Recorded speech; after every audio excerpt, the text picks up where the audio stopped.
Hello, welcome back to another video. Today we're going to take a look at the comic books I picked up this week, which was New Comic Book Day, October 9th. So we're going to dive right into it. There are a lot of fun stuff that came out this week. First up, we're going to talk about Absolute Batman. I actually picked up, this is the Wes Craig variant cover. He did the Dark Side storyline side of the All-In special that came out last week. I really like this cover a lot. And then I also picked up the foil version of the main cover just because I like that image, and if I ever get it signed at a show, I thought the foil is kind of fun. So, all right. So the book itself. Now, I talked about how I'm kind of hesitant to jump into anything ongoing, the superhero stuff. But I thought this was an interesting a take on Batman. I like the creators involved. I enjoy Nick Dragata's art. And of course, Scott Snyder writing it was a big draw for me. I've talked about before. Scott Snyder and Greg Capullo on the New 52 Batman got me back into reading weekly, monthly comics. So to see a different version of Batman from Scott Snyder, I really enjoyed. So basically, there's just a lot in this issue. Just introduces a lot of characters. I think it goes really heavy in trying to establish that this is different. This is a different Gotham, different characters. They're different. The characters in different roles, and to expect the unexpected. I do like the fact that it isn't tied to anything, so you can just read this, and this is this take on Gotham City. Bruce Wayne, Batman. So that's fun. I mean, there's no preconceived, there's the idea of what Batman is, but then there's no attachment to what this story is. Like it could go in any direction, which I like the promise of that. When you talk about the story, I think there's a lot of bold choices that were made, and I think there were some smart choices that were made to modernize Batman. So here's how I think how this might play out as far as like reception or whatever. I think people that are I think longer term fans, I think, are not going to enjoy this as much because they want the Bruce Wayne that they know, and this is definitely a different Bruce Wayne. But I think it kind of flips the script in the sense that this Bruce Wayne is coming from a different point of view. It alludes to Bruce Wayne being. He's much more street level as Bruce Wayne, not like the Bruce Wayne playboy kind of exists up here and was raised up here kind of approach. He's always been street level and was raised in the elements that are the truer elements of Gotham. He was kind of raised in that. There's the origin. There's an origin here that the it's definitely a different and bold take on his origin story. I think it does modernize it. I think it's unfortunately it's a more relatable origin story to maybe a younger reader somebody who's not in their mid 40s. And I think it's gonna land. I think there are people that are going to really connect with this story, and I think it's gonna. I think it will be successful. The question comes, is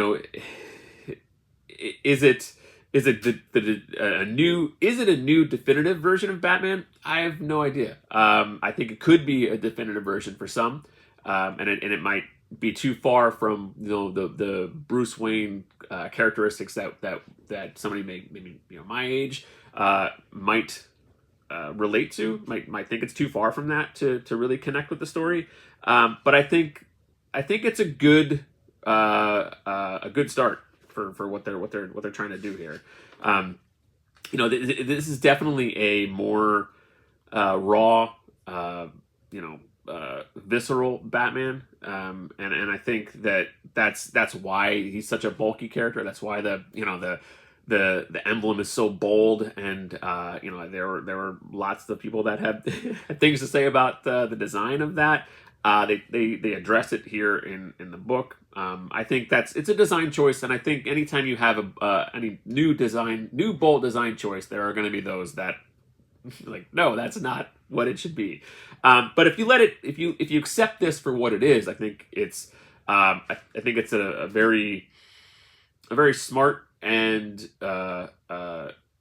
well thought out new version of what Batman can be, and it's more about the character of Batman, necessarily the background of Bruce. I think it's coming at Bruce from a different angle, and then how he gets to be Batman. But they talk about, I think there were some smart choices made in talking about how he. How he acquires the skills that we traditionally associate with Batman to have him be that detective. I think I think that's done in a smart way. I think it talks about Bruce's connection to the city. I think that establishes that in a smart way. So it's clearly a well thought out story. It's just a matter of, is it going to hit with a wide age range of readers? I don't know. But I enjoyed this. I enjoy this take on it. I think it comes down to, if you let it be what it is, I think there's something that can be enjoyed by many in this book. So I think I read that there are long-term plans for this, and I think that's what it needs. This shouldn't be like a 6-issue thing and then Snyder leaves. I think he's here for a longer haul, and I think that's necessary. I don't know Art Duties. I don't know how long Nick Dragata is signed on for, but I think if the same architect in Scott Snyder kind of takes this story for the next couple of years, I think it could be something very special. But I think it's also a little early to say that this is a definitive version of Batman. It very well could be, but I try not to get too caught up in this is amazing, this is a masterpiece, the hype train leading up to this. That always makes me a little, I don't know. We'll see. I don't want it to fail. I think it could be a very interesting take, but time will tell, and we'll see how much it lands with a wide variety of readers.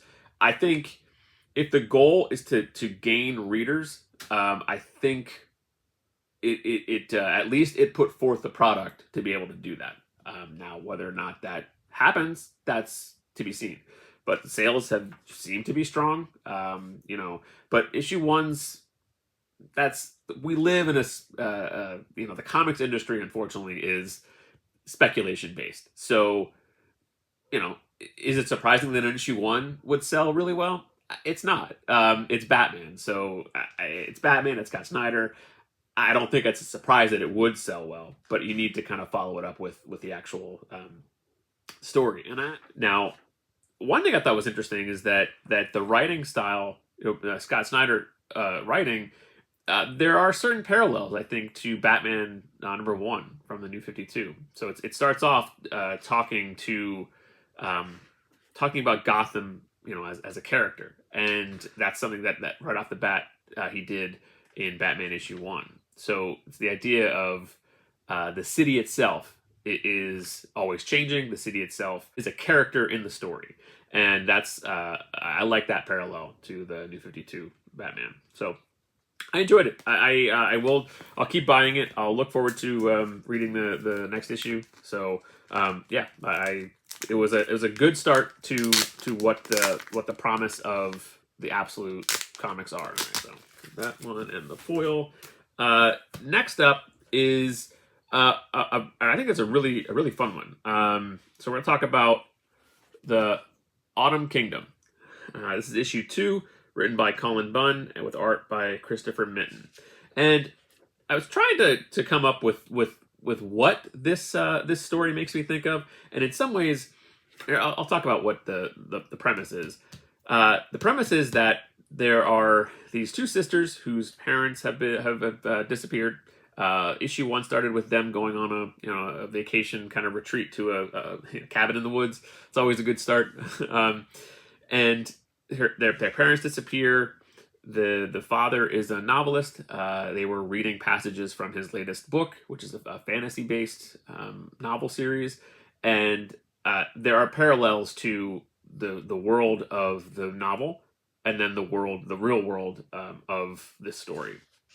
And the issue 2 starts off the same way. It starts off with another passage from the father's book, and then it talks about, and you see, spliced in with that, you see the sisters, and they are. The idea is that there's a fantasy world that's bleeding into the real world, and in some ways, I haven't watched this movie in a while, but when I was reading this, I was kind of thinking of Pan's Labyrinth. Now, nothing to do with World War II and that kind of stuff, but it's the idea that there is the real world, and then there's this fantasy world that's kind of bleeding into reality. From what I remember of Pan's Labyrinth, I could be totally remembering that wrong, but that's kind of what the first thing that kind of popped into my head as I was reading this, with the idea that there is this fantasy world that is coming out into the real world. So, but yeah, I really enjoyed the Christopher Mitton's art in this. It's the sisters kind of they fight some evil forces, then they go and they learn a little bit more about the area that they're in, and then there are some people who kind of know about this fantasy world, and they try to get information from them. So yeah, again, I think I mentioned this before. I don't know if this is an ongoing or a miniseries. I mean, I don't know, but I think I read that it was a miniseries, but I could be totally wrong. But yeah, I enjoy this. I think it's a good second issue. Actually, the second issue may be better than the first, just because the first issue was really solid. I really enjoyed it. It got me to buy issue 2, but it's in issue 2 that things kind of expand more, as it should in a story. But I really enjoyed that. So let's see. Next thing we're going to talk about is we'll go this one. A new ongoing series, The Terminator. So this is from Dynamite, and written by Declan Shalvey, and artist is Luke Sparrow, who I was not familiar with at all. Now, again, I love the Terminator movies. I think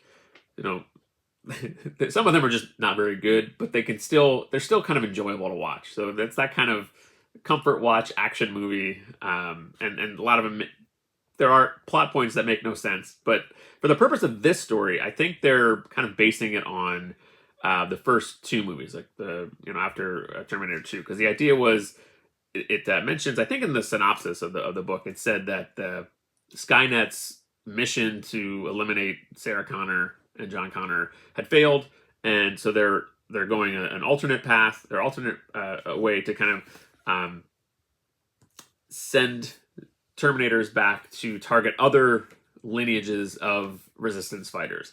And you pick up in, I guess it's 2018, there's this kind of elderly couple, and a Terminator comes on the scene, and they have a history with this Terminator. You kind of don't know what exactly is going on, because it does.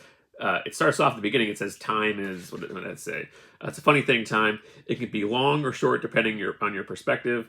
It can fly past or drag on depending how you're feeling. So it's showing that this is playing with time. So there are things that don't quite make sense, and at least from my first read through.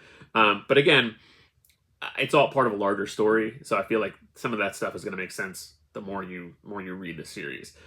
But that said, this was a first issue that I really enjoyed. There are some, the art I enjoy. I don't know if I meant. I'll show this. I'll pop that up. This is a cool panel. It's a Terminator dressed as like a cowboy kind of thing. But that's fun. And yeah, it goes on, talks about their history with this Terminator. It's them fleeing, trying to outrun the Terminator. And if you could imagine, an elderly couple outrunning a Terminator in an issue 1, you can kind of imagine who wins that fight. But yeah, there's also a backup story, but the backup story is only like 2 pages long, and while it's fun and there's some familiar Terminator imagery, I don't really know what's going on. And you know, it's odd to see a backup story that's only 2 pages long, so you don't quite. I don't know. Again, I imagine that the backup story is going to continue in the other issues, and it will make more sense. But off the bat, I was like, huh? What is this? Is this related? Is it not related? I don't know. So anyway, but that was a good solid start, and I'll check that out. You know, it's a fun. You know, I haven't really read many Terminator comics, so you know, why not, right? All right. So next up is Energon universe related. It's Scarlet issue 5. It's the closeout to this Scarlet miniseries. It starts out, you know, the idea was that Scarlet's been on this mission trying to extract or save Jinx from the she's kind of undercover with the Arashikage clan, Storm Shadow, and they're after this artifact, this thing, and then Cobra gets involved, and yeah, so it wraps up that story. I enjoyed this miniseries. I think I enjoyed it the least of the Energon titles so far, only because the other series kind of, I think, gave me a little bit more, as far as story goes, as far as you know, complexity of things going on. Scarlet was very straightforward. It's like, this is your mission. You're gonna go on this mission, and then she does that mission, and then it's like, okay, that's fine. It just, there weren't many times at the end of the issue I was like, oh man, I cannot wait to read the next issue. But it's a good story. It just didn't have that kind of, you know, thing you want to find at the end of the issue. Like, yes, I can't wait to read that next issue. I enjoyed it, but you know. All right, so the next thing I picked up is actually a variant cover, which again I don't do a lot, but Transformers issue 8. Issue 13 just came out this week, but this is issue 8, which is the second issue of Jorge Corona's run on the book. But I'm a sucker for Ultra Magnus. I really love that character, and I've enjoyed the variant covers that Jason Howard has been doing. He's been doing like second print variants for all of the Energon universe titles, and finally they got around to doing an Ultra Magnus, which I thought was really cool. So yeah, just, you know, had to pick that one up. Now, the last issue we have is it's Transformers issue 13. I have both of the Daniel Warren Johnson A cover, which is a image of Starscream, and then you have the Jorge Corona B cover, which is you see Omega Supreme with the characters Jetfire, Starscream, and Genvo. Genvo is a new character for this series. So this story is it's a flashback story. It picks up the events of issue 7, where Soundwave and Starscream have a split, and you kind of pick up Starscream's story, and it tells then an even further flashback of his time on Cybertron. So this is like years and years ago when he was still back on Cybertron. He was a young, you know, a young Cybertronian by the name of Ultar, before he had the Ultar, before he had the name of Starscream, and this kind of tells the story of how that character of Ultar becomes Starscream. There's some fun stuff in this issue that tie back to, you know, earlier on in the Transformers series. In issue 1 of Transformers, Jetfire comes on the scene, and he reactivates all of the Cybertronians that are there, the Autobots and the Decepticons, and Starscream is one that gets activated first. And Jetfire is friendly with Starscream. You know, back on Cybertron, they were friends. So immediately when Starscream comes online, he kills Jetfire. So it's like, what? So this kind of sets up the idea that why Jetfire wouldn't have any idea as to why Starscream would be an evil character, because he knows him as this young scientist on Cybertron. So Jason Howard, who did the variant covers for the second print, he's doing this 2-issue run, which is the Starscream origin story. I enjoy his art. His art to me feels a little bit more like a fun Saturday morning cartoon show that I would watch. I like it. I mean, it has energy of that the series is known for so far, but it's done differently. Very much prefer Jorge Corona's art, and I would, the fan of Jorge in me would wish that Jorge was doing the art here. So it's hard to separate that wanting Jorge Corona to do all of the issues and accepting Jason Howard's art for what it is, which is I don't want to unfairly critique it because it's not bad. Like it's not bad at all. It's just I've been spoiled by the past 6 issues with Jorge Corona, so I want more of that. But Jorge Corona is coming back on issue 15 once this 2-issue story wraps up. And what I do like about this is the whole series, Transformers, from issue 1 until issue 12, was kind of at a breakneck pace, and it just the stakes kept getting higher and higher and amped up. So I think just for story pacing wise, overall, it's important to take this pause to do a flashback story just to kind of give us a break in the sense that it's just so so intense, which I love. But I think it's a good time to pause, do a flashback story, and then kind of pick up the events in a couple issues here. So, but yeah, the story is really solid. It talks about actually there's a scene where Jetfire then leaves. He talk about his friendship with Starscream, and then Jetfire goes on his mission, and then he then ends up. You pick up his story in Void Rivals #1. They find a crash landed Jetfire. So you kind of see him leave Cybertron here. So there's threads that connect to the other Energon series, which I think is really good. It does give the idea, or it tells you how Starscream becomes. Starscream is such a dickish character. Like that's like his character trait. He's just a dick all the time, and I don't know. I guess my thing is, do I need to see Starscream when he wasn't a dick, and then show like how he becomes that version of himself? And I don't know. That's my. It's not a bad story, and it does give him an origin. It's just sometimes characters just I don't know if it needs that or not. And that's my, it's not that's a personal thing. It's done well. I think it makes sense. And it gives good context to Starscream. But for me, as someone who knows the character through other medium and other Transformers media, I don't know that it's as important. But if you're kind of picking up Transformers fresh, I think maybe that is a good thing to have. So I think it's a balancing act that for old fans, new fans, I think that's kind of important. So it's tough to say what is my point of view the right point of view. I'm not saying that. It's just I don't know that I need the story, but I enjoyed the story, if that makes any sense. So, but yeah, you pick up the events. You see the flashback parts of Starscream back in Cybertron, and then also it also moves Starscream's story forward in the present timeline. So. And there's some really cool moments in this comic as well. So yeah, overall I enjoyed it. I think this is my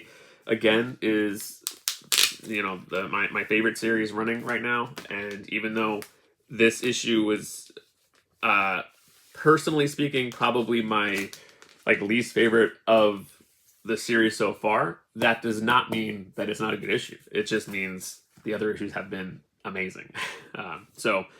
Yeah, I'm looking forward. I do want to see what the second issue of this will be, to see if they pick up that thread back on Cybertron, or if that part of the story is done. I'm not sure, but yeah. Anyway, that's Transformers. So it was a good week this week. I spent a little more than I typically do, but part of that was just because I was a sucker and bought the foil of Absolute Batman, 2 issues of Transformers, the variant covers, and also a second print. So they're getting me. I don't know. It's starting to be that guy. But yeah, I've been having a lot of fun, and it's what's cool about it is I look forward to Wednesdays now, and I haven't had that feeling in a long time. And just having that feeling reminds me of the feeling that I had years ago, as a teen and going to the comic book store and really anticipating new issues. And I'm getting that feeling again, and that's like a really cool thing. So maybe that having that feeling makes me be more inclined to buy variants of stuff, but whatever. It is fun. I'm having fun. Comics are pretty cool. So anyway, thank you for watching this one, and I will see you soon.